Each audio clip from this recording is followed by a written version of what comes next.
I'm Yvonne, 72. As I sit here on the shore of coastal Maine, watching the waves crash against the rocks, a sense of peace washes over me.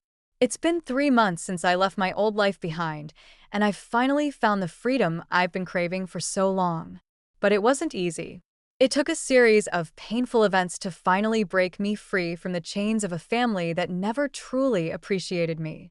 It all started at my granddaughter Lily's wedding.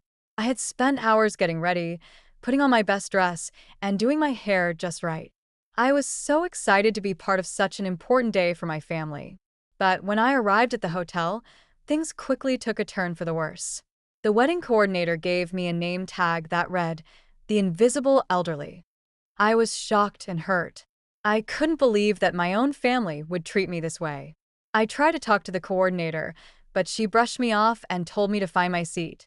As I made my way to my table, I noticed that I was sitting in the back corner, far away from the rest of the family. I could barely see the altar, and I felt like an outsider. Throughout the ceremony, I tried to stay positive, but it was hard. I watched as Lily and her husband exchanged vows, and I couldn't help but feel a sense of sadness and regret.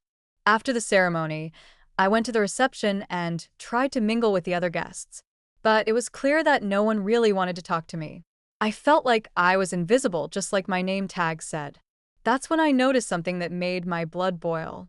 On the wedding planner's clipboard, I saw a note that said, "Yvonne. Isolated seating, minimal interaction as requested by bride's mother." I couldn't believe what I was reading. This was all deliberate. My family had planned to make me feel unwelcome and unwanted. In that moment, something inside me snapped. I had spent my whole life sacrificing for my family, putting their needs before my own. But they had never once shown me the same respect or appreciation. I was done. I found a quiet corner and sat down, trying to gather my thoughts.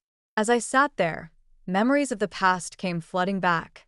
I remembered the day Lily was born, how I had rushed to the hospital with a handmade blanket I had spent months knitting. I remembered the summers she spent with me, how we would bake cookies and watch movies together. I remembered all the times I had been there for her, but she had never been there for me. I realized that I had been living a lie.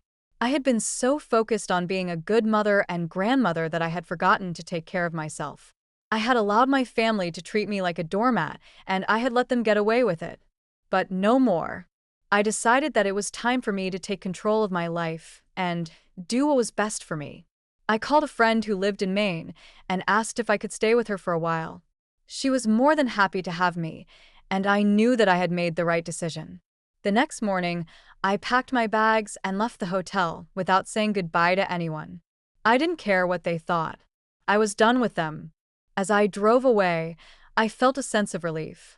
I was finally free from the chains of a family that had never truly loved me. But I also knew that the road ahead would be difficult. I would have to face the consequences of my actions, and I would have to learn to be independent again. But I was ready. I was ready to start a new chapter in my life, a chapter filled with hope, happiness, and freedom.